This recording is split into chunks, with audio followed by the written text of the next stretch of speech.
کے حال پہ چھوڑ دیجئے، لیکن اپنا دل صاف رکھیے۔ تو یہاں کہا جا رہا ہے مسلمان کی دعا ضرور قبول ہوتی ہے، بشرطیہ کہ قطع رحمی یا کسی گناہ کی دعا نہ کرے کہ اللہ میرا اس سے رشتہ توڑوا دے، یا اللہ ہماری جان چھڑا دے، اس سے دور کر دے، یوں کر دے، وہ کر دے، یہ والی دعائیں نہ کرے۔ اور اگر وہ قطع رحمی کر کے بیٹھا ہوا ہے تب بھی اس کی دعا قبول نہیں ہوگی۔ اور حق تعالی شانو کے یہاں سے 3 چیزوں میں سے ایک چیز تو ضرور ملتی ہے، یا خود وہی چیز مل جاتی ہے جو مانگی ہوتی ہے، جس کی دعا کی ہوئی ہے، یا اس کے بدلے میں کوئی برائی مصیبت اس سے ہٹا دی جاتی ہے۔ اب دیکھیں ہم کہتے ہیں میں نے تو دعا کی تھی، مجھے 50,000 ملے، مجھے 50,000 تو ملے ہی نہیں۔ 50,000 تو مجھے ملے ہی نہیں ہیں۔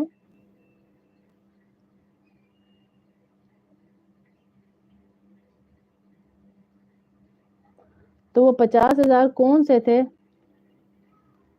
نہیں ہے نا بہن، کوئی ناراض نہیں ہو، اللہ نہ کرے۔ میسج ابھی دیکھا میں نے آپ کا، وعلیکم السلام، تو میں نے تفسیر کے دوران ہی کہہ دیا تھا آپ کو۔ جزاک اللہ جی، بہت شکریہ بہت شکریہ۔ تو کیا کہا کہ اس کو وہ چیز ویسے ہی مل جائے گی، یا پھر اللہ پاک جیسے ہم دعا کر رہے ہیں اللہ مجھے 50,000 چاہیے، 50,000 تو نہیں مل رہا لیکن مجھے کوئی ایسی بیماری یا مصیبت آنی تھی، اللہ نہ کرے ایکسیڈنٹ ہوتا، اس پر 50,000 لگ جاتے، اللہ نے مجھے اس سے بچا لیا، اللہ نے مجھے اس سے بچا لیا، تو یہ بھی دعا قبول ہونے کا ایک ذریعہ ہے۔ جو آپ روز عافیت کے ساتھ اپنے گھر میں رہ رہے ہیں نا میری بہنوں، صحت کے ساتھ عافیت کے ساتھ، اللہ نے آپ کو ہسپتالوں سے، عدالتوں سے، مصیبتوں، لڑائی جھگڑوں سے بچایا ہوا ہے، تو یہ ساری چیزیں یہی ظاہر کرتی ہیں کہ آپ نے کوئی نہ کوئی دعا کی ہوئی ہے جس کے بدلے اللہ آپ کو یہ دے رہا ہے۔ یا آخرت میں اس قدر ثواب کا حصہ میں لے دیں گے اللہ، کہ ایک حدیث میں آیا ہے 3 صورتیں بتائی میں نے، ایک تو وہی چیز مل جائے گی، دوسری کوئی مصیبت اللہ ہٹا دیں گے، پریشانی ہٹا دیں گے، یا اس کے بدلے کوئی اور چیز دے دیں گے، تیسری کہ اللہ آخرت میں اس کا اتنا اجر دیں گے کہ ایک حدیث کا مفہوم ہے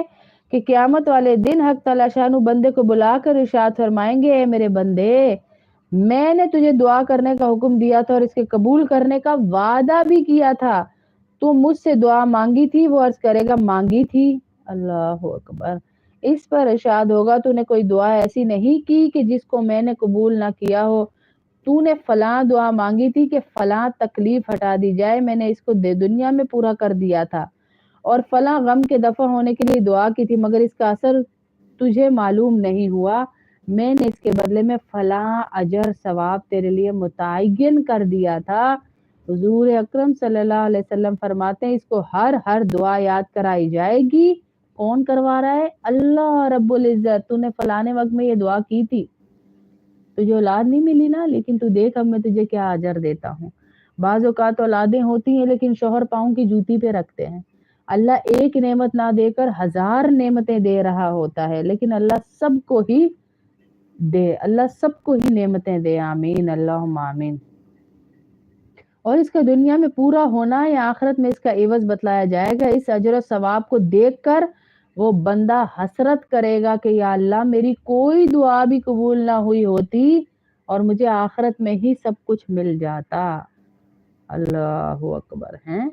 مجھے آخرت میں ہی سب کچھ مل جاتا۔ اللہ اتنے بڑے غفور رحیم ہے، آپ کے منہ سے الفاظ نکلے نا کہ یا اللہ مجھے یہ چاہیے، یہ مت سمجھیے گا کہ اللہ سن نہیں رہا، سن بھی رہا ہے، قبول بھی کر رہا ہے، لکھ بھی رہا ہے، لیکن اس کے درجات ہیں جو ہمیں سمجھ نہیں آ رہے ہیں، اور کبھی مانگی ہوئی دعا رد نہیں جاتی، اس کا درجہ آخرت میں دنیا میں مل کر ہی رہتا ہے، بس یقین رکھنا ہے اپنے اللہ کے وعدوں پہ، یقین رکھنا ہے کہ اللہ سے ہوتا ہے، اللہ کے غیر سے کچھ بھی نہیں ہوتا، یہ یقین لے کے چلیں گے انشاءاللہ تو اللہ پاک آسانی کریں گے۔ آمین آمین، ضرور دعا کروں گی میں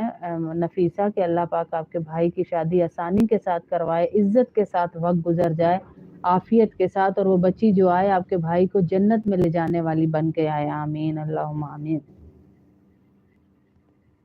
اب میں ایک کام بتاؤں جو اللہ رب العزت خود بھی کر رہے ہوتے ہیں اور اس کے فرشتے بھی، سملر، دونوں فرشتے اور اللہ خود وہ کام کر رہے ہیں. کون سا